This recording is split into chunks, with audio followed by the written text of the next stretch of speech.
recevoir et transmettre des informations intuitives. Je vous explique ça tout de suite.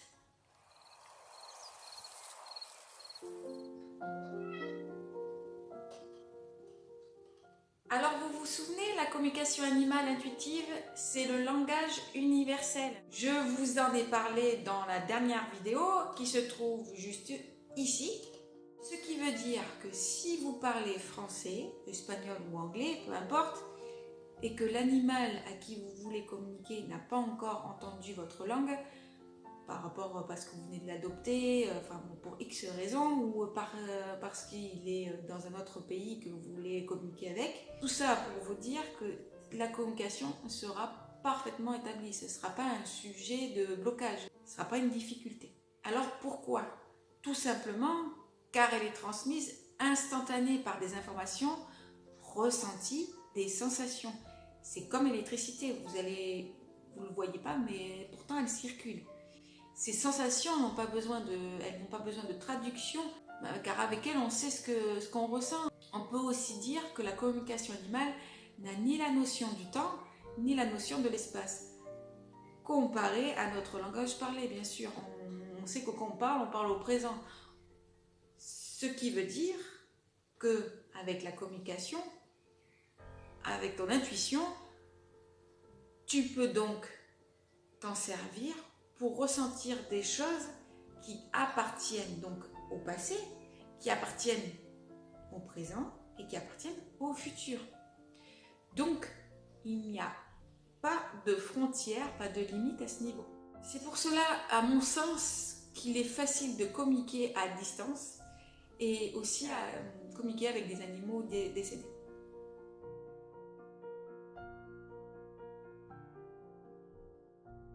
Pour transmettre un message, tu vas avoir 4 façons principales. Donc la première, c'est de parler tout simplement à voix haute. Comme tu parlerais avec quelqu'un de ta famille, de tes amis, de ton entourage ou autre, ou bien sûr ton animal que tu dois certainement déjà faire. Sur un temps normal, tu lui dis ce que tu as envie de lui dire comme message.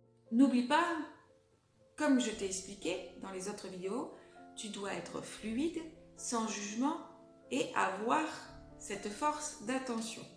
Donc une fois que tu t'es mis en condition, tu lui parles à voix haute. Tu lui donnes ton message. Le fait de parler à voix haute n'empêche pas que tu peux te mettre à distance aussi des autres. D'une certaine façon, que ça ne te perturbe pas, ça ne te fausse pas. Quand tu ne fausses pas, ça ne te fausse pas les retours que tu peux avoir et que ça puisse te bloquer dans la communication. Donc si tu désires, tu peux te mettre à distance. La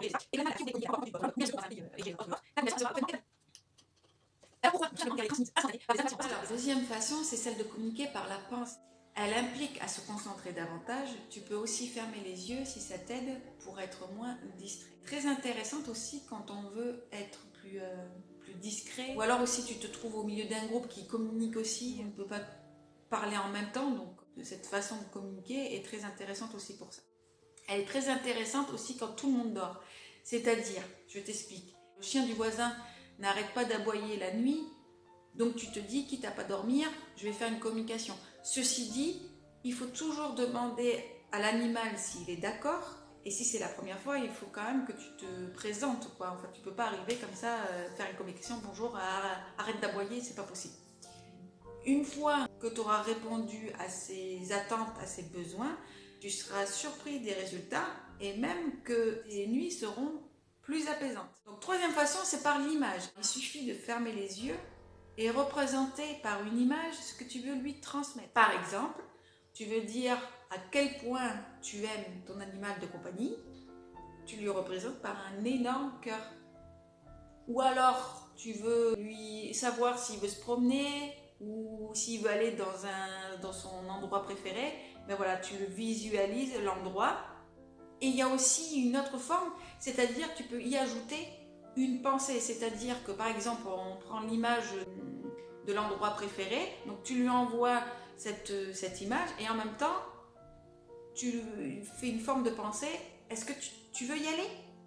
Ou alors pour découvrir un autre endroit, hein, ou alors tu veux trouver un autre endroit. Enfin bon, après ça c'est vous qui voyez, mais c'est des exemples. C'est surtout si vous avez compris le principe. Tu peux transmettre aussi plusieurs images, mais je te conseille au début d'en faire qu'une seule à la fois. Alors quatrième façon, ça va être par le sentiment ou par une émotion.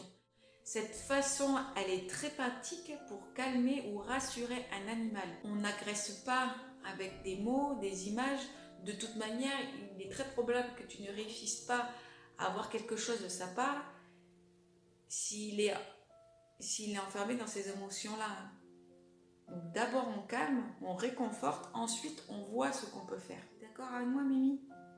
Je vais te laisser un petit entraînement, histoire de commencer à te familiariser.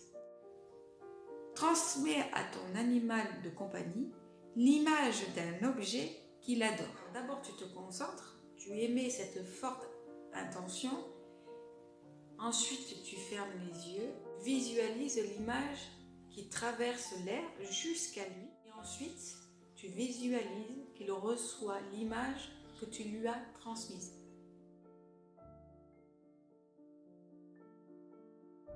Différentes façons de recevoir des informations intuitives. Donc la première, tu peux recevoir par le fait d'entendre des mots, des phrases, voire des sons. Comme je t'ai déjà expliqué, l'impression que c'est notre propre voix et donc forcément notre mental aura tendance à se dire que l'information est erronée alors que pas du tout. En fait, ce qu'il te faut, c'est beaucoup de pratique. Et à force, tu verras, tu sauras différencier ton ressenti avec ton imagination. Alors moi, je vais vous donner un petit exemple, c'est avec mon chat Pinsou. Donc je commence à communiquer avec lui, je reçois comme information le nom d'une ville. Et ce nom, le nom de la ville ou de la petite commune, enfin j'en sais rien, je ne le connais pas. Donc plus tard, je prends ma voiture, enfin voilà, je circule et j'étais à milieu de penser à cette communication. Bref, à un moment donné, mes yeux se portent sur la pancarte d'une commune. Je ralentis avec ma voiture et je regarde la pancarte, je me dis sérieux, ça c'est une blague.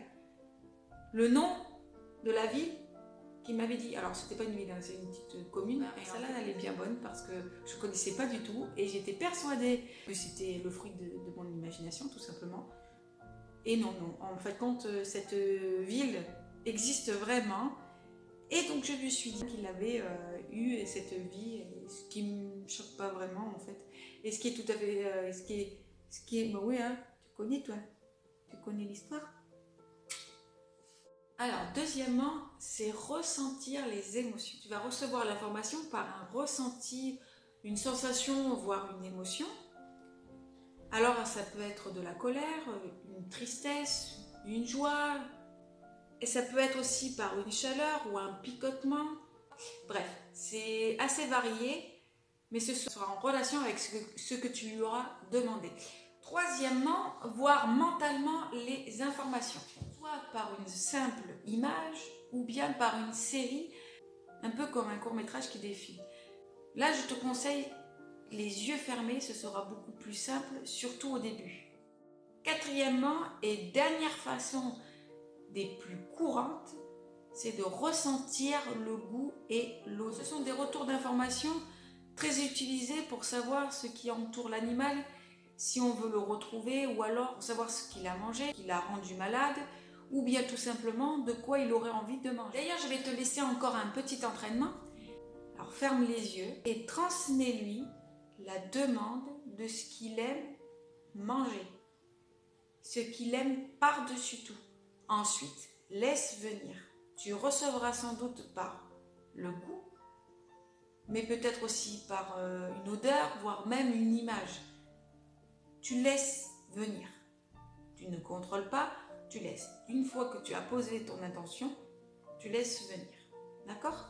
Ne sois pas surpris de ton résultat que tu obtiendras quand tu feras les exercices. Il sera réceptif visuellement ou bien pas du tout. Mais dans ces cas-là, ça ne veut pas dire qu'il n'a rien reçu, mais bien au contraire.